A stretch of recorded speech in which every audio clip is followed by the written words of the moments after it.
what you talk about natural law is so simple, but also so complex. Quantify why it's so important.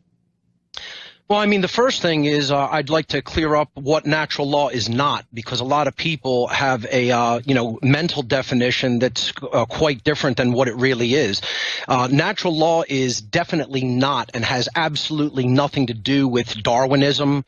It has absolutely nothing to do with the so-called survival of the fittest or the so-called law of the jungle or what people often term as the so-called natural order. These have nothing to do with what I'm referring to when I talk about natural law. Natural law is cosmic spiritual law of creation that is all about objective morality. It's a set of universal, inherent, objective, non-man-made, eternal, and unchangeable conditions that actually govern the consequences of the behaviors that we choose through our own free will. That's what natural law really is. So it's God's law. It's absolutely God's law. That's probably the best term for it that it's been called over human history. This is God's law, not man's law. And, freedom depends on whether we understand it objectively or not, whether we understand which behaviors are actually moral behaviors. Why is Satan or why are these evil people at war with natural law when it gives you freedom and prosperity and empowerment? Well, as you know, the highest level globalists and social engineers of our world are Satanists. They are Satanists and dark Luciferians. They are dark occultists, as I refer to them. And they want to turn God's law on its head. They want to reign in hell rather than rule in heaven. What they want to do is become the actual rulers of earth and turn earth into a prison and then rule over that prison because they don't want to abide by the laws of morality. They want to be God. That's what Satanism is actually and that's really incredibly all about. Key, because they know other people are going to escape it and find natural law. That's why I call it a prison planet. They're obsessed with building a prison, a false reality, hoping they can trick us to serve them. That is absolutely what they are doing, no, without a doubt, and see, it all hinges on confusing people about what objective morality is. See, if people are confused about objective morality, then they can't bring their behavior into alignment with natural law. And so describe that for people. That's critical. Yeah, there's a law in the universe known as the law of freedom, as I refer to it. And it's very simply that as the aggregate or collective morality of a species increases, as we collectively become more moral people because we're aligning our behavior to objective right, meaning we are not doing actions that cause harm to other people. That's what wrongdoings are. And rights, which very few people can even define, are actions which do not initiate harm or violence to other beings. Most people can't even give the definition of a simple definition of a right. That's why we're losing our rights. Okay, so if we don't bring our behavior into alignment with natural law, that becomes a complete source of chaos and disorder in the world, and we eventually go into enslavement. The law of freedom is basically that as the collective morality of a species increases, their collective freedom as a species increases. And as the collective morality of a species declines and we go into immoral behaviors as an entire race of beings, then we go deeper and deeper into bondage and enslavement. This is what I refer to as the natural law of freedom. And the enemy knows that, and everything is set up to trick people into that process. And when you become corrupt, you can see people spiritually lose that spark in the eye and become like dumb slaves. The Bible talks about they're given over to great delusion. Without a doubt. And this is all about confusing people as to the actual behaviors that are moral versus the behaviors that are actually immoral. Most people have taken on the mindset of these dark occultists and Satanists by buying into what is known as moral relativism. And moral relativism is the destroyer of human freedom. It's the belief, or religion, if you will, the ideology that objective morality doesn't exist inherently in the universe, and that right and wrong are actually subjective constructs of the human mind. And your brain's just a computer, and there is no right or wrong. You're not really alive. Dogs really don't get excited. They don't have emotions. Of course they do. They're just teaching you that you're a robot because they want you to think you have no consciousness so they can program you.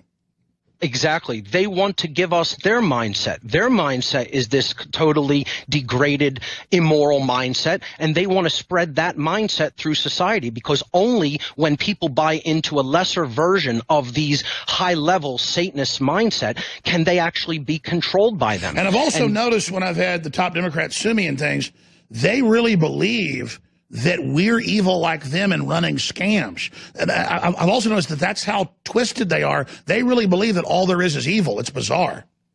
Well, part of, like what you said, it's about projection. The enemy always wants to project their own mindset onto other people and say that they're doing the same thing that they're actually doing, and try to turn the tables like that. And they're going to be able to get away with that as long as the public doesn't wake up to the dangers of moral relativism and learn natural law. You know, it is not about we are not the arbitrators of what right and wrong are. We should be discovering those principles as they exist in nature, because they are inherent to nature. And all the occultists talk about magic. That's all a twisted form. If you really follow God's laws, the magic is immediate. And it's not magic. It's the way the universe works. It's the keys to destiny. Truth is so on its face when you know it, but then you run into other people that have never discovered it or never even experienced God's laws, universal law, that they are at war with it. They get angry that you possess it. And there's like a spiritual envy. I would almost describe evil or Satanism or the demonic forces is they're upset by the very existence of the spirit of natural law, that I guess almost like a prism comes down from God and almost beams out from us. I don't mean that to sound new agey, but more and more I go to Democrat events. I've even gone there, you know, disguised with a cap on and whatever, and not let them know. And you hear these people, and Democrats didn't used to act like demonic goblins 20 years ago. Something's happening. People are either getting more demonic, more fallen, or more awake. How does that fit into what's happening on the planet, in your view? Well, I would say that there are spiritually fallen individuals that have really a very degraded sense of self, and they're in a deep state of self-loathing. Only self-loathing people would want more control and violence in the world through government. You know, only self-loathing people become authoritarians and support authoritarianism. And these people don't have an actively developed sense of self and morality and truth. And they're very cut off and disconnected from spirit, and that is the underlying problem. You know, I think what sets my work apart from many other researchers' work is that I don't so much focus on the symptoms of like what is actually going on in our world. You know, it's that my name of my site is What on Earth is Happening, but it might be more apropos to call it why on earth is this happening? See, I focus on the underlying causal factors within consciousness. And you're right, because as a news show, we have to cover all the crazy things happening. But it's important to realize the root of this is that there really is, just like computers have programs and computers have viruses, there is information in the universe that either destroys you or information that empowers you. That's exactly right. And, you know, what they're doing is they are confusing everybody about what the actual difference between right and wrong are. You know, they're trying to tell people that, you know, vices are crimes, instead of actually really understanding the true wrongdoings that we should not be enacting or initiating toward our fellow beings. You know, they focus on sins that almost everybody's involved in that aren't good, but aren't the fount of where it comes from, the breaking of the original laws from which all the other vice comes from. So, because I've always inherently said that, like not standing up against evil or killing a baby or being a coward or lying to people to get ahead, that's a real sin. Smoking cigarettes, you know, having whatever. I mean, that's not good, but you always notice the churches obsess on that. They obsess on that because they don't want you to go address the big stuff. Yes, those are vices at best, not crimes. They're not actual transgressions against natural law, because the transgressions against natural law are those things that initiate aggression and violence against others. So and list some of the things, I mean, the big ones that really break God's law. Yes. The real 7 deadly sins that are transgressions against all of natural law are murder, assault, rape, theft, trespass, coercion, and willfully lying. And these are all forms of theft. If you really Which willfully lying would be down, like a form of conspiracy, cooking up Yeah. new forms of inventing evil. Yeah, like, I mean, not telling someone there's a carcinogenic substance in something that you gave them to eat, you know, something like that. I mean, you're obviously, you know, holding back necessary information and knowledge that someone needs to know, that if they don't know. So really the it's gonna withholding of result in knowledge, harm. the attempt to keep people in the dark is a big sin. Yes, and that's what these people are. They are occultists. And what occult means is hidden knowledge. It means hiding knowledge that people need to understand, because if they don't understand it, it's going to open up a huge power differential through their ignorance. And that's what these dark occultists have done. They've wielded knowledge as a weapon over other people about how these laws of nature work. And you just said it all. They are keeping us stunted like children so they can rule over a bunch of brain-damaged children. That is the ultimate sin. I give an example, like, imagine if someone didn't know how to do basic arithmetic. How much would a merchant be able to take advantage of them? You know, that they would convert that ignorance into their advantage. And that's when Christ pulled out the whip and overturned the tables and beat the Pharisees, because they were making you pay 10 times more for a certain coin to buy the sacrifice, and were engaged in a manipulation and ripping people off that were faithful. And it's all forms of theft. Every wrongdoing under natural law is a form of theft. If you break them all down: murder, the theft of life without just cause; assault, taking someone else's well-being without, the physical health of their body without right; rape, the theft of someone's free will sexual association; theft is the taking of property that's not yours; trespass, the taking of security in another's dwelling place which doesn't belong to you to take; coercion is taking of someone's free will, the theft of free will which isn't yours; and then lying is taking necessary knowledge from people, withholding necessary knowledge. You could boil natural law down in its most simplistic form to one overarching principle: don't steal. Theft is the ultimate sin. It's the ultimate form of wrongdoing against natural law. And we even see plants and things that live in harmony versus things that come in and don't live in harmony and that are destructive. I mean, you see this as above, so below. Without a doubt. I mean, that's the principle of correspondence, that this is going on across all scales of creation, and that as our behavior, as we put our behavior out into the universe, it is going to be reflected back to us as the shared human experience. You're a smart guy. Why do you think the globalists are so scared? Give me your honest opinion on Trump, on InfoWars, on the censorship. They really dread, and I'm not trying to make ourselves the center of this, they fear. I get around senators and others. They shake in fear like we're a guillotine or something. Why do you think they're so scared?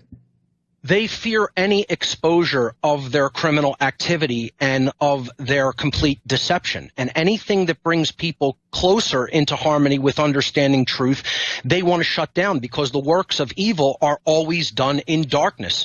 They can't deceive people if people are in full knowledge. They want to maintain their power differential by maintaining their knowledge differential. And as long as the main body of the human public remains in the ignorance that they are currently in regarding the laws of spirituality and the laws of morality that are embedded in nature, these criminal occultists who are really running the earth right now are going to be able to continue exercising their power differential over other people.